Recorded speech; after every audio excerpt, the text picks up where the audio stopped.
स्वागत है एक बार फिर से एफ टेक्नो चैनल पर। आज हम इंजन कॉन्फ़िगरेशंस के बारे में बात करेंगे। तो आइए शुरू करते हैं बिना किसी देरी के। अगर आपको वीडियो पसंद आए तो लाइक करना ना भूलें। क्या आपने कभी सोचा है कि आपकी कार के इंजन के कॉन्फ़िगरेशंस कितने इंपॉर्टेंट होते हैं? इस वीडियो में हम इन्हें डिटेल से समझेंगे। सबसे पहले है इनलाइन इंजन। इसमें सारे सिलेंडर्स एक लाइन में होते हैं, जैसे कि एक line of soldiers. Inline engine, जो स्ट्रेट इंजन भी कहा जाता है, एक सीधी लाइन में अरेंज्ड सिलेंडर का सपोर्ट करता है।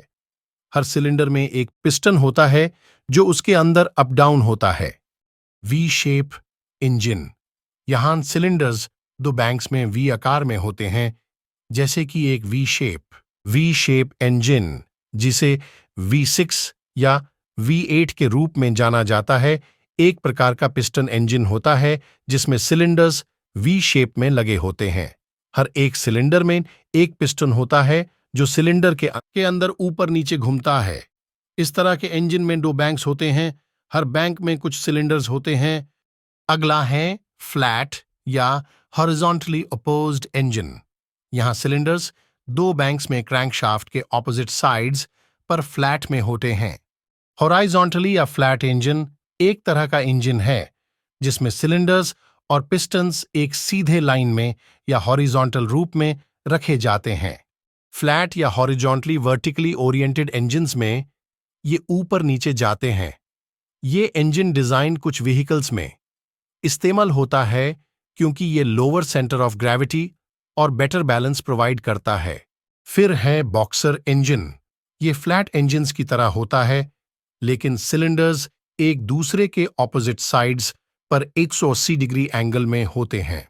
बॉक्सर इंजन एक ऐसे इंटरनल कंबस्शन इंजन है जिसमें सिलेंडर्स दो बैंक्स में अरेंज किए जाते हैं जो कि सेंट्रल क्रैंकशाफ्ट के दोनों तरफ होती हैं।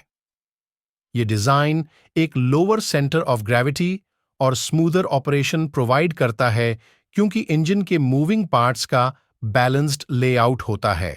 रेडियल इंजन में सिलेंडर्स को सर्कुलर पैटर्न में क्रैंकशाफ्ट के इर्द गिर्द रखा जाता है, जैसे एक चक्कर। रेडियल इंजन एक प्रकार का इंटरनल कंबस्शन इंजन है जिसमें सिलेंडर्स एक सेंट्रल क्रैंकशाफ्ट के चारों तरफ सर्कुलर अरेंजमेंट में लोकेटेड होते हैं, जैसे फेदर्स का ग्रुप।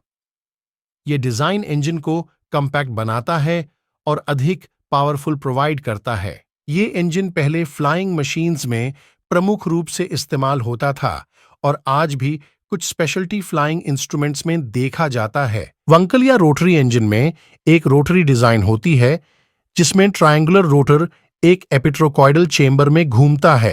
वंकल इंजन, जो रोटरी इंजन के नाम से भी जाना जाता है, ये एक डिफरेंट टाइप का इंटरनल कंबस्शन इंजन है जिसमें पिस्टन्स और सिलेंडर्स के ट्रेडिशनल डिजाइन की जगह एक रोटर का यूज होता है।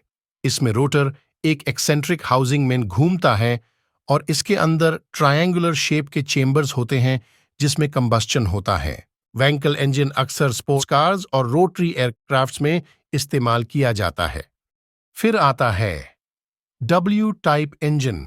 ये दो वी इंजन्स को एक डब्ल्यू कॉन्फ़िगरेशन में जोड़ता है, ज्यादातर हाई परफॉर्मेंस व्हीकल्स में इस्तेमाल होता है।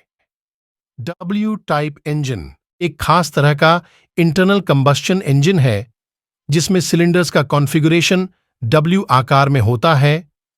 इसमें टिपिकली दो बैंक्स होते हैं जिसमें हर बैंक में दो से ज्यादा सिलेंडर्स होते हैं जो एक दूसरे के साथ में फॉर्म से जुड़े रहते हैं। हेमी इंजन में एक हेमिस्फेरिकल कंबस्शन चेंबर होता है, ज्यादातर हाई परफॉर्मेंस इंजन्स में देखा जाता है। हेमी इंजन, जिसे हेमिस्फेरिकल कंबस्शन चेंबर के रूप में भी जाना जाता है, एक तरह का इंटरनल कंबस्शन इंजन है जिसमें सिलेंडर हेड का डिजाइन हेमिस्फेरिकल होता है, मतलब ये एक हेमिस्फीयर की तरह है। ये डिजाइन इनटेक और एग्जॉस्ट वाल्व्स को एक ऑप्टिमाइज्ड एंगल पर रखता है जिससे बेटर एयर फ्लो और कंबस्शन हो सकता है। अपोज्ड पिस्टन इंजन में हर सिलेंडर में दो पिस्टन्स होते हैं जो एक दूसरे की तरफ मूव करते हैं। अपोज्ड पिस्टन इंजन एक तरह का इंटरनल कंबस्शन इंजन है जिसमें पिस्टन्स दो बैंक्स में एक दूसरे के अगेंस्ट सिचुएशन में स्थित होते हैं। मतलब एक पिस्टन एक तरफ बढ़ता है जबकि दूसरा पिस्टन उसके ऑपोजिट डायरेक्शन में बढ़ता है। ये डिजाइन कॉम्पैक्ट और लाइट वेट होता है और लेस मूविंग पार्ट्स के साथ पावरफुल और अफोर्डेबल प्रेजेंट्स करता है। इसमें कंबस्शन चेंबर पिस्टन के बीच होता है और इनटेक और एग्जॉस्ट पोर्ट्स पिस्टन के दोनों तरफ होते हैं। और लास्ट है फ्री पिस्टन इंजन, एक तरह का इंटरनल कंबस्शन इंजन है जिसमें पिस्टन्स को क्रैंक शाफ्ट से कोई मैकेनिकल कनेक्शन नहीं होती। ये पिस्टन्स एक इनक्लोज्ड चेंबर में फ्रीली मूव करते हैं और उनका मूवमेंट से इलेक्ट्रिसिटी जनरेट होती है।